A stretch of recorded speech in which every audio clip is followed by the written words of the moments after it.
Vasco de Ramon Dias e de Payet estão aqui no nosso telão. O Payet, tem gente que volta das férias e volta mais pesado. Por exemplo, Abel Neto.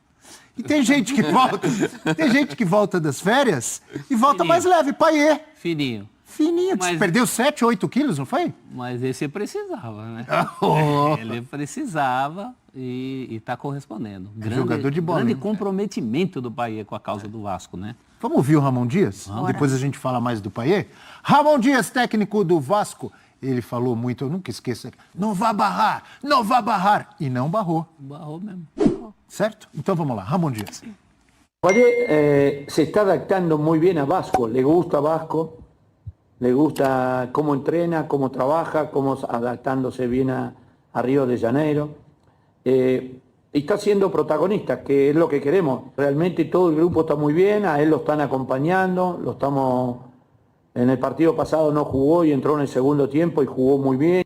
Estamos bien, estamos contentos. Una lástima que no ganáramos para toda la gente que vino hoy, pero vieron que Vasco va a ser protagonista. Cuando llegó Payet, por ahí mucho tiempo que no jugaba y necesitaba adaptarse al fútbol brasilero como necesitábamos nosotros también. Está mucho más integrado, es un gran profesional y le está dando jerarquía al equipo.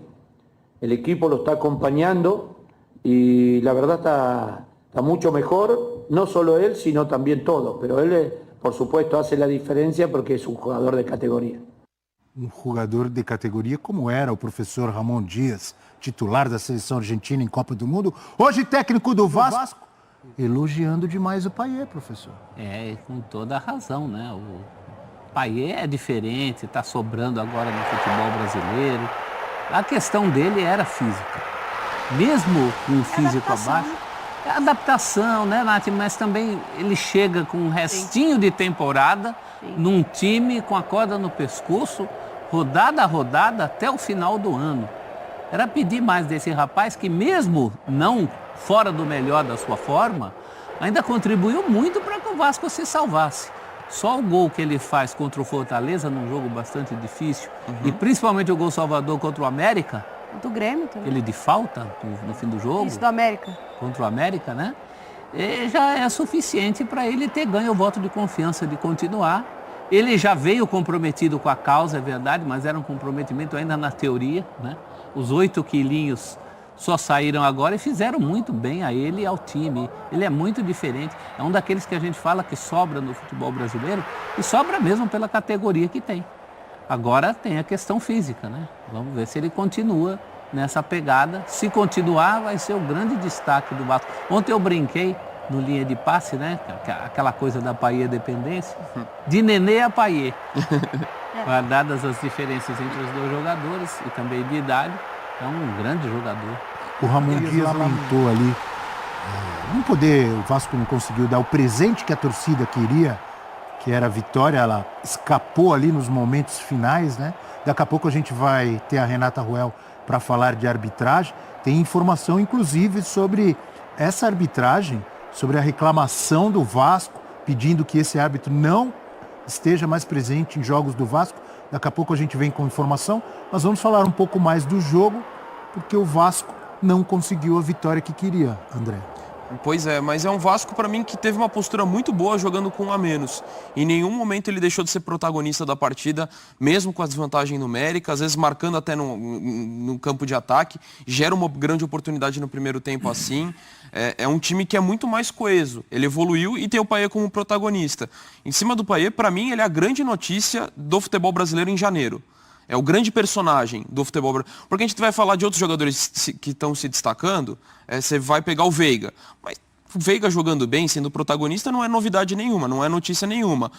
Everton Cebolinha, tá jogando, fez uma grande temporada no Flamengo. Já tinha evoluído na reta final com o Tite. Para mim, o Payet agora é o grande momento dele. É verdade, como o professor pontuou, ele foi importante em algumas atuações para evitar o rebaixamento do Vasco, mas assim, pela sequência, pela questão física, assim, é o cara que evoluiu muito e de um time que está tentando jogar de uma forma de ser mais protagonista dentro dos jogos. Então, assim, considerando o contexto da evolução física dele e o protagonismo que ele tem tido, para mim é a grande notícia do futebol brasileiro em janeiro. Temos números do Payet na tela do nosso F360 para a Natália falar um pouco também desse empate entre Vasco e Bangu e sobre esse camisa 10 que é diferente. Dimitri Payet, pelo Vasco no Carioca, 2 jogos e 1 gol. 1 gol e 1 assistência em 2 partidas, com 2 participações em gols, 4 finalizações certas, 5 chances criadas, 25 cruzamentos. Lidera em alguns quesitos, mas mesmo os quesitos que ele não é o líder, ele está sempre ali entre os primeiros. Começa a se destacar já, né, Natália? O Vasco dá sinais de que essa temporada o torcedor vascaíno vai sofrer menos. E isso passa muito pelo Payet, pela atuação dele, como disse o professor, o comprometimento dele com o time, o fato dele ter se dedicado para entrar numa condição física em que ele possa extrair o melhor dele dentro de campo. Então isso tudo faz diferença. Então para o torcedor que acompanha o Vasco, que está no dia a dia do Vasco, olha hoje e vê um cara, um camisa 10, que tem uma qualidade técnica que poucos no Brasil, 10 hoje, tem, e ele faz a diferença no futebol do Vasco. Aí você pega um planejamento que vai devagar no mercado, mas que vai de forma ali consciente para montar esse time e gerar profundidade no time. Você tem uma continuidade de um trabalho do Ramon que não há perspectiva de que seja interrompido, né? A tendência é que as coisas aconteçam e ele tenha uma vida um pouco mais longe aí em relação ao trabalho.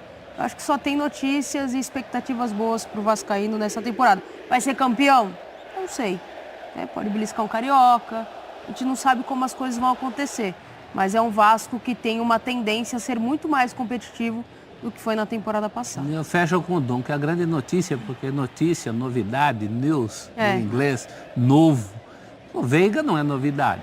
Sim. Eventualmente. Hulk não é novidade jogando Hulk muito. não é novidade. Um Gustavo Scarpa, mesmo estando fora por uma temporada, pelo que já mostrou, também não é novidade. Agora o Payet... O Patrick não é novidade. Eu acho que o Payet... De La Cruz pode ser novidade. De La Cruz pode ser uma novidade, mas mesmo assim o De La Cruz já chega chegando, já chega em forma, em ritmo. A expectativa dele já é alta. Ele jogar, a última partida dele pelo River Plate, ele era protagonista. O Payet é essa coisa da retomada, talvez ele proporcionalmente, claro que o Suárez é fora de série e mais fazedor de gols, mas proporcionalmente talvez o Payet passe a ocupar aquele espaço do cara que a gente fala, sobra no futebol brasileiro. Aquele cara ainda com potencial. Eu vejo um futuro bem promissor para o Payet no Vasco. A gente já comentou sobre a expulsão do Jair ali no início do jogo. Teve reclamação, como é o nome do rapaz? Canela? Gabriel Canela? Gabriel Canela. Que fez o gol do Bangu. Muita gente no Vasco, jogadores, o próprio Ramon Dias, torcedores, obviamente, também, reclamando que ele merecia ter sido expulso num lance semelhante. E a gente tem o Ramon Dias falando sobre a arbitragem. Lembrando, daqui a pouco a gente tem a nota do Vasco para a gente mostrar, mas vamos antes com o Ramon Dias. Vamos lá. Creo que es una lástima que en partidos donde son partidos importantes para los equipos grandes que tienen que tratar de clasificar y siempre jugando de la mejor manera. Me parece extraño que la federación manden este tipo de árbitros que no son profesionales. Por eso ocurren estas cosas, porque si realmente fueran árbitros de alto nivel, estos inconvenientes no pasarían en ningún momento. Al contrario, sería muy bueno para el espectáculo que la federación mande de otra categoría, de categoría mucho más alta los árbitros, porque es difícil en situaciones que no resuelven y principalmente también que en estas situaciones no está el VAR. Al no estar el VAR, pasa lo que pasó con Jair, que fue una jugada, fue fuerte ahí, pero no para el tipo de expulsión. Recién comenzaba y el espectáculo cambió completamente. A pesar que Vasco tuvo muchas situaciones, para mi punto de vista hicimos muy buen partido, el equipo va creciendo, el grupo se está integrando mucho mejor, pero vamos a seguir trabajando. E a gente tem a nota oficial aí do Vasco. O Vasco da Gama SAF enviou ofício à Federação Estadual, de Futebol do Rio de Janeiro, requerendo que o árbitro da partida, o senhor Tarcísio Pinheiro Caetano, nunca mais componha a equipe de arbitragem em jogos do Vasco da Gama SAF. em qualquer função e ou competição. E também esclarecimentos sobre as decisões da arbitragem hoje. Essa é a nota oficial do Vasco e a gente tem apuração do nosso Rafa Marques de que esse árbitro que revoltou o Vasco, Tarcísio, né, no jogo de ontem contra o Bangu, não apitará mais jogos do time no Carioca e pode ser afastado pela Federação de Futebol do Rio de Janeiro, André. Assim, acho que tem que haver a punição, a gente vai discutir com a Rê, né, os lances em questão, mas essa de pedir pro cara nunca mais apitar o jogo do clube, eu não gosto desse tipo de posicionamento. Você pode exigir uma punição, demonstrar sua insatisfação, mas assim, o cara não pode de repente ter a punição, ter maior capacidade de treinamento e tudo mais, evoluir. Assim, essa coisa de nunca mais, eu acho que foi muito taxativo e expõe demais o cara, embora ele tenha, a meu ver, tenha tido decisões equivocadas na partida. Eu tô contigo nessa, eu concordo com você. O clube tem total direito de reclamar, de se indignar, de se revoltar com a arbitragem, mas se todo clube, quando um árbitro erra contra ele, ter mais árbitro. for pedir para o árbitro não apitar mais nenhum jogo do clube, daqui a pouco vão ter que buscar árbitro não sei onde, na Jamaica. Vão ter que tirar os aposentados da aposentadoria. Isso era muito comum nos anos 70, 80, nas transmissões de rádio, falava assim, o clássico, não se sabe quem apitará, porque tal árbitro está vetado pelo Palmeiras. Tinha até não é novo isso, vetado, né, professor? Vetado. E tinha jogos que acontecia justamente isso. Um clube vetava alguns árbitros, o outro clube vetava os outros árbitros, e aí reduzia muito a possibilidade. Aí mandava o Dulcídio e o Vanderlei Bosquilha. Que era bom árbitro, mas também teve algumas passagens ali, né? Teve sim, mas era polêmico. Os clubes vetavam o árbitro, né? Tinha até uma expressão para isso, tal árbitro vetado. Acho que não é o caso. Tem que reciclar o árbitro. Exato, é isso. Na verdade, tem que se profissionalizar a profissão aqui no Brasil. A arbitragem tem que ser profissionalizada. Mas na Espanha está dentro do problema. Estou falando do Brasil. O Brasil precisa tomar uma atitude, a CBF, as federações, os clubes precisam se movimentar, porque não adianta nota. Nota todo clube solta quando é prejudicado. Quando é beneficiado, ninguém solta nota nenhuma. É verdade. Todo mundo olhando para o seu e esquecendo do outro. Então, acho que tem que ter uma consciência aí geral para que essa situação mude, porque a gente está falando de estadual. Vai começar a Copa do Brasil, vai começar o Campeonato Brasileiro. E aí a gente está falando, mas tem o VAR. Mas quantas vezes a gente viu erro com o VAR?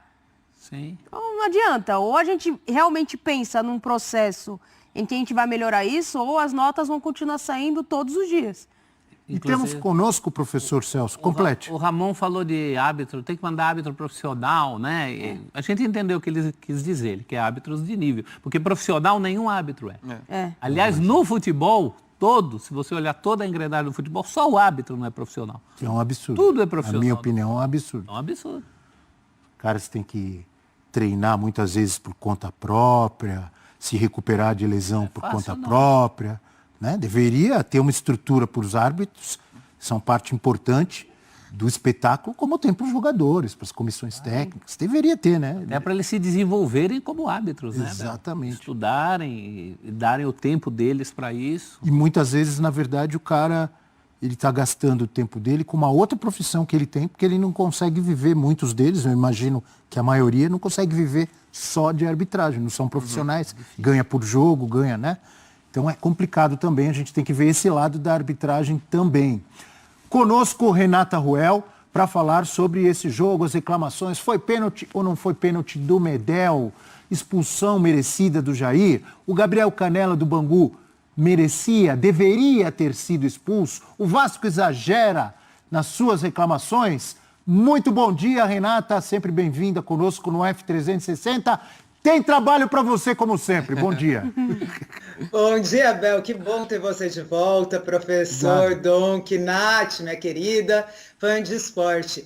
Nós temos aí algumas polêmicas, né? E só falando que é interessante colocar isso para o fã de esporte, quando a gente fala de profissionalização, a lei de regulamentação da profissionalização da arbitragem de futebol existe desde outubro de 2013. Então, nós temos uma lei sobre isso. Lei 12.867.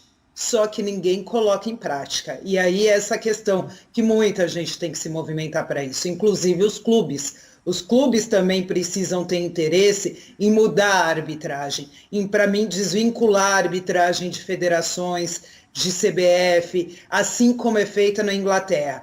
A arbitragem, para mim, tem que ser um órgão independente, mas isso é assunto para outro momento. Falando das reclamações de arbitragem, aí nós temos alguns lances polêmicos, sim. E para mim já começa logo no começo do jogo, com a expulsão do Jair. 5 minutos de jogo nós temos a expulsão do Jair. Lembrando que nós não temos o VAR, então a decisão do árbitro em campo. Ele já vai com a mão no bolso para dar o vermelho. Porém, as imagens eu sei que não são as melhores que nós temos. Mesmo não sendo as melhores, tem uma imagem que a gente não tem aqui, que a sensação que dá é... O Jair, ele vai disputar a bola. Nesse momento, ele entra com uma intensidade média, força média, velocidade média. Mas, com a perna direita, ele atinge a bola, ele acerta a bola. O que acontece? Quando a gente vê o jogador do Bangu no chão, ele põe a mão na perna direita. Nesse momento aí, a gente vê que ele cai e põe a mão na perna direita. Não é a perna que tem a disputa de bola. O Jair atinge a bola com a perna direita dele, que é a disputa de bola com a perna esquerda do jogador. Mas nessa queda, o corpo do Jair, ele vai nessa perna direita do adversário. Não prensa, pelas imagens que nós temos, não prensa essa perna direita. Tem um contato mais forte, por isso o jogador cai segurando a perna direita. É o corpo do Jair. Naquela perna esticada, que o Jair vai com a trava da chuteira, pela imagem, ele atinge bola. Então, dentro das orientações, dentro da força média, velocidade média, aonde atinge, como atinge, o pé esticado atinge a bola, o corpo atinge a outra perna, mas a perna direita do adversário, mas não prensa essa perna, para mim caracteriza cartão amarelo. Dentro das orientações do que diz a regra. O cartão amarelo ali seria de bom tamanho. Quando você expulsa um jogador com 4 minutos de jogo e de forma equivocada, além de tudo, você vai ter problemas nesse jogo provavelmente. Se você tem uma expulsão claríssima, segue. Mas com uma expulsão equivocada, você vai ter problemas de controle de jogo, de pressão e muitas outras coisas. Eu acho que esse é o primeiro ponto dessa análise que a gente tem para fazer, Abel, entre outros lances aí. Renata, bom dia. Bom dia. Eu tenho uma dúvida, duas na verdade. Isso influencia quando ele vai para o intervalo e percebe que fez besteira, né? Se é que ele entende que ele fez besteira.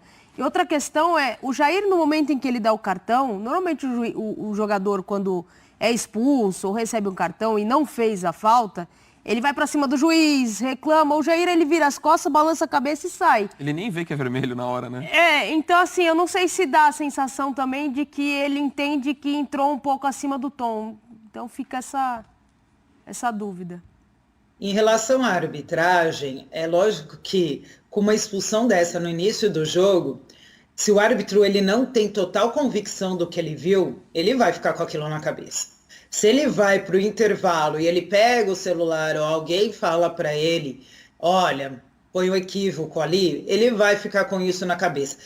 Mas eu falo assim, se você entende que você comete um erro e você tentar cometer um outro erro para compensar, só vai somar os seus erros no jogo.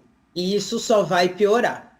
E você vê que a expulsão do Bangu acontece só no segundo tempo, por um segundo cartão amarelo, que para mim é ok, do Luiz Felipe, porque ele vai no corpo do adversário matar um contra-ataque do Vasco. Então, o segundo cartão amarelo, por falta tática, perfeito. Eu não achei que ele se sentiu tão pressionado assim durante o jogo, porque senão ele já teria compensado essa expulsão até antes, vamos dizer assim, entre aspas, tá? E em relação a atitude do Jair, eu tenho a mesma sensação do Donk, que ele dá a falta e o Jair sai balançando a cabeça e ele não vê que ele recebe o cartão amarelo. Aí o companheiro dele vem falar para ele, olha, ele te expulsou.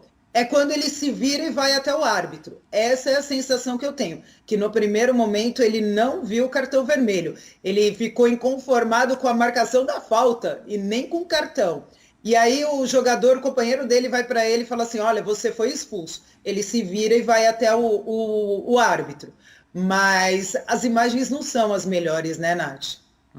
Agora, Renata, em defesa do árbitro, primeiro, eu considero uma aberração qualquer competição ter VAR em um momento e não ter em outro. Sim. Em outra fase, em clássicos. Isso fere o princípio da isonomia do futebol. Essa questão de clássico, todo jogo é de duas equipes, independente de serem grandes ou não. Então, esse é um ponto. Houvesse o VAR, o árbitro teria uma chance. Acho que uma vez que não há VAR e que a decisão tem que ser tomada a olho nu, eu não vejo absurdo nessa expulsão. Eu acho que se a olho nu ele viu a intensidade, ele não tem como avaliar tudo que a gente falou aqui. Tudo que a gente falou aqui é em cima de imagens. E a gente nem tem imagem, né? Ele não teve imagens. A ressalva que eu faço a esse árbitro, eu acho que é a mesma que o Vasco faz, é que ele não adotou o mesmo critério ao longo da partida. Não só em relação à expulsão, mas em relação ao pênalti, que eu acho que você também vai falar, é o tipo de lance que ele deixou correr solto no jogo inteiro. E na hora do lance do Medel, ele considera um empurrão. Então eu acho que a principal queixa do Vasco, o Vasco nem se aprofunda muito nas queixas, na sua nota, não fala nada do qual é a reclamação. Mas a gente sabe que o que enervou muito os jogadores do Vasco da Gama foi a falta de critério desse árbitro ao longo de toda a partida. Então já fique à vontade, Renata, para falar, porque já estamos com a imagem do Medel ali no pênalti marcado pela arbitragem, e depois também outra coisa que incomodou os vascaínos foram os acréscimos, que o gol do Bangu também foi lá nos 50 e pancada de jogo. Mas o Vasco também fez gol. 3-2. É assim, é importante a gente falar num geral, né? A arbitragem, quando a gente analisa o jogo no geral. E no geral, a gente vê que o árbitro, ele se perdeu durante o jogo. Nós temos aí o pênalti do Medel, ele está bem posicionado, o árbitro. O jogador do Bangu, ele vai dominar essa bola de costas para o gol. O Medel vai só nas costas, faz a carga, e isso, dentro da regra do jogo, é pênalti, ok. A questão é, ele adotou esse critério durante o jogo? Esse é um problema. Mas que o pênalti dentro da regra, ele existe, ele existe. O Medel vai nas costas e faz a carga, não disputa essa bola. Você tem a questão dos acréscimos que ele deu 11 minutos de jogo, você tem. E quando que ele tem que compensar, não pode terminar o jogo, isso também é regra, antes dos 11 minutos que ele deu, quando acontece um pênalti. Então, quando o árbitro ele fala 11 minutos, é o mínimo que ele vai dar. Aconteceu o pênalti. Quando deu 11 minutos de acréscimo, a regra não permite que ele termine o jogo. Ele tem que permitir a cobrança da penalidade e só depois disso encerrar o jogo. Mas, para mim, ele tem outro erro grave no jogo. Né? Além da, entre aspas, a expulsão do Jair, que na expulsão do Jair, a sensação que eu tenho, tá? É que ele expulsa porque ele acredita que a perna direita do Jair, que está esticada, que pega a bola, a sensação que ele deve ter porque ele está atrás do lance é que a trava da chuteira pega na perna esquerda do adversário. Então ele pode ter expulsado por essa sensação no campo, que não acontece. Mas eu concordo que sem o VAR não dá para você crucificar o árbitro. Mas um erro para mim ali, que é de campo de jogo, que não precisava do VAR, é a não expulsão do Valnei na entrada do Zé Gabriel. Nós não temos a imagem desse lance, mas já é nos acréscimos também. É numa falta para o Vasco na entrada da área, antes de sair o segundo gol do Vasco. O Valnei, ele chega com o carrinho, as duas pernas esticadas, com uma perna mais alta acima da linha da bola, ele atinge a canela do Zé Gabriel em cheio com a trava da chuteira. Esse lance é indiscutível para cartão vermelho direto, pela força, como atinge, onde atinge. Então, ali ele aplicou só amarelo. Ali, para mim, é um erro de campo de jogo, sim, que não precisaria do VAR. pela forma que a entrada acontece. Então, esse erro para mim, não expulsar, o jogo estava 1-1, é um erro grave e não ter expulsado o jogador do Bangu. Mas a arbitragem como um todo acabou se complicando no jogo. Não tem como falar que não. E com uma expulsão cedo, normalmente você tem que ter uma personalidade muito forte para você conseguir controlar essa partida depois. Então, tivemos várias complicações aí durante a partida, sim, professor. E só repetindo que o árbitro Tarcísio Pinheiro Caetano, informação do Rafael Marques, que ele realmente não vai mais apitar jogos do Vasco, pode ser até afastado pela Federação Estadual de Futebol do Rio de Janeiro. Foi um pedido do Vasco, a gente mostrou a nota aí, pedindo que esse árbitro não participe mais de jogos do Gigante da Colina no Campeonato Estadual. Renata Ruel, muito obrigado. Aproveita para dar aquele like no vídeo, se inscreva, assim você fortalece o canal e não perde nenhuma notícia do Gigante da Colina.